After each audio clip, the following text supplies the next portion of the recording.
বিশ্ব কি আরও একটি ভয়াবহ যুদ্ধের দ্বারপ্রান্তে দাঁড়িয়ে? পারস্য উপসাগরের জল কি আবারও উত্তপ্ত হয়ে উঠছে? প্রশ্নগুলো আর কল্পনা নয়, কারণ সেপ্টেম্বর থেকে ইরান যে খেলা শুরু করেছে তা দেখে তাবড় তাবড় মিলিটারি জেনারেলদের কপালে চিন্তার ভাঁজ পড়েছে। এটা কি শুধু একটি সাধারণ? একদমই নয়। এটা আসলে দাবার বোর্ডের সেই, তারপর খেলা কোন দিকে ঘুরবে তা কেউ জানে না। একদিকে বিশ্বের তেলের সাপ্লাই লাইনের উপর আইআরজিসির হুঙ্কার, অন্যদিকে স্থলবাহিনী খোলাখুলি যুদ্ধের। কিন্তু আসল রহস্যটা লুকিয়ে আছে অন্য কোথাও। কেন হঠাৎ করে ইরান পাকিস্তান 6543 কিলোমিটার লম্বা এক মাথা ঘুরতে শুরু করলো? পর্দার আড়ালে চীনের সাথে ইরানের তেলের চুক্তিতে এমন কি আছে যা আমেরিকাকে চিন্তায় ফেলে দিয়েছে? আর সবচেয়ে বড় প্রশ্ন, ইরানের কেন বলছেন যে আমাদের আরও অস্ত্র চাই? এই প্রতিবেদনে আমরা শুধু খবর দেখব না, খবরের ভিতরের খবরকে বিশ্লেষণ করব।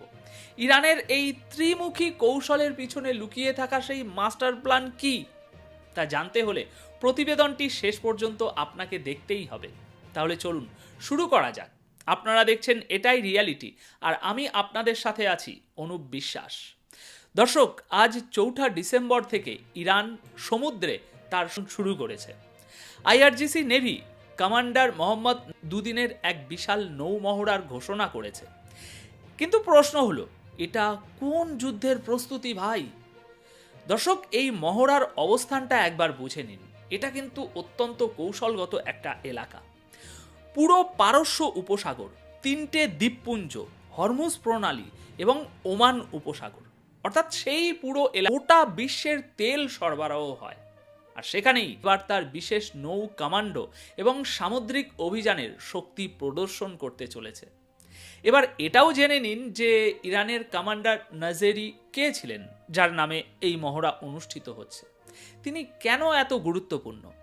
আসলে 1954 সালে তেহরানে জন্মগ্রহণকারী নাজেরিকে আইআরজিসি নেভির সিনিয়র কমান্ডার এবং বিশেষ বাহিনীর প্রতিষ্ঠাতা হিসাবে গণ্য করা হয়। 2016 সালে আমেরিকান নৌবাহিনীর 10 জন সদস্য ইরানের জলসীমায় প্রবেশ করলে তাদের আটক করার যে অপারেশন হয়েছিল তার নেতৃত্ব তিনিই দিয়েছিলেন, আর এই কারণেই তিনি বিখ্যাত। ইরানে তাকে সামুদ্রিক অভিযানের মাস্টার হিসাবে দেখা হয়। 2016 সালে হৃদরোগে আক্রান্ত হয়ে তার মৃত্যু হয়। কিন্তু বলা হয় যে ইরান ইরাক যুদ্ধের সময়কার রাসায়নিক অস্ত্রের প্রভাবই তার মৃত্যুর কারণ হয়ে দাঁড়িয়েছিল। আমি আপনাকে সামান্য ইতিহাস জানালাম, যদিও এর পরের খবরগুলো আরও চাঞ্চল্যকর। এরপর ইরানের স্থলবাহিনী সম্পর্কিত খবর আছে এবং আরব ন্যাটো কি ঘোষণা করেছে সেই খবরও রয়েছে। আপাতত এই খবরে ফিরে আসি। আইআরজিসি নেভির এই মহড়া আসলে হচ্ছে কেন? দেখুন, সবচেয়ে বড় প্রশ্ন তো ভাই এটাই। এটা কি শুধুমাত্র একটা সাধারণ মহড়া, নাকি আসন্ন কোনো যুদ্ধের প্রস্তুতি? হরমুজ এবং ওমানের জলে ইরানের গতিবিধি সবসময় উপসাগরীয় অঞ্চলে বিপদের ঘণ্টা বাজায়, এবং ইরানও জানে যে এখানে তাদের প্রতিটি পদক্ষেপের উপর গোটা বিশ্বের নজর থাকে। আসলে দর্শক, এই মহড়াটি একটি বার্তা যে আমরা প্রস্তুত, আমরা তৈরি। আজকের দ্বিতীয় খবরটি বলছে যে শুধুমাত্র নৌ মহড়াই নয়, এখন স্থলবাহিনীও খোলাখুলি ঘোষণা করে দিয়েছে যে ইরান হামলার জন্য প্রস্তুত। তাহলে কি দর্শক কোনো বড় ধরনের খেলা হতে চলেছে, যার জন্য ইরান ইতিমধ্যেই প্রস্তুতি নিয়ে ফেলেছে? এই কথাটা তো আর এমনি এমনি বলা হয়নি, এর অনেক বড় অর্থ আছে। আইআরজিসি গ্রাউন্ড ফোর্সের কমান্ডার ব্রিগেডিয়ার জেনারেল মোহাম্মদ কারেমি তিনি বলেছেন যে ইরানের স্থলবাহিনী যে কোনো নিরাপত্তা হুমকি বা বিপদের জবাব দেওয়ার জন্য সম্পূর্ণরূপে প্রস্তুত। কারেমি মনে করিয়ে দেন যে ইরান সন্ত্রাসবাদের কারণে শহীদ হওয়া 17 দেশ, অর্থাৎ এই সেনাবাহিনী শুধু প্রশিক্ষণই নিচ্ছে, সেই যন্ত্রণা এবং ইতিহাসের সাথে প্রস্তুতি নিচ্ছে যা তারা বারবার বিশ্বকে মনে করিয়ে দিতে চায়।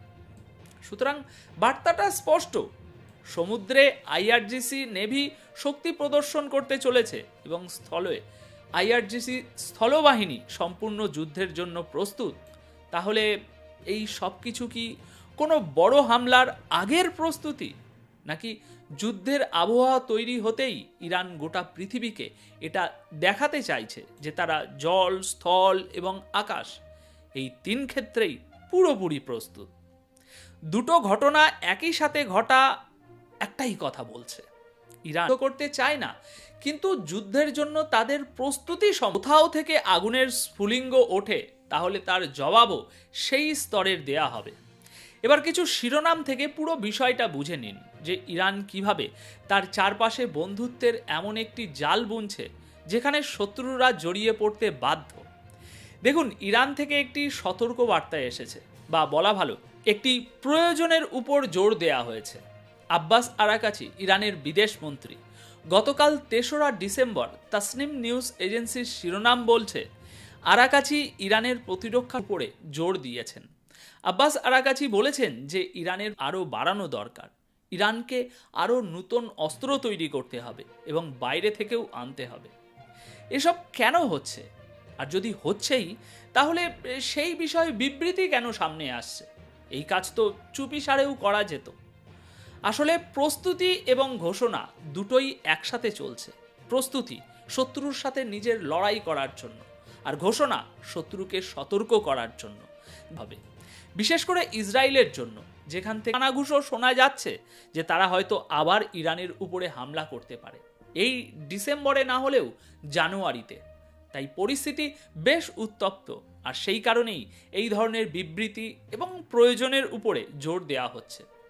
৩রা ডিসেম্বরের আরেকটি শিরোনাম দেখুন ইরানের মেহের নিউজ এজেন্সির, ইরান, পাকিস্তান, তুরস্ক ফ্রেট ট্রেন শীঘ্রই পুনরায় চালু হবে।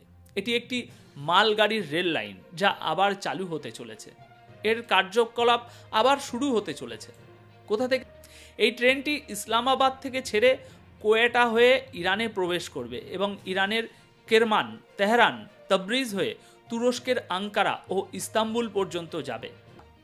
আপনারা বুঝতে পারছেন, মোট ৬৫৪৩ কিলোমিটারের এই রেল লাইনটির সবচেয়ে বড় অংশ ইরানে রয়েছে, যেখানে ২৬০৩ কিলোমিটারের ট্র্যাক আছে।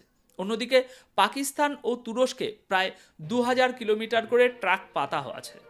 এই ট্রেন রুটটি এই তিনটি দেশের মধ্যে বাণিজ্য আরও বাড়িয়ে তুলবে।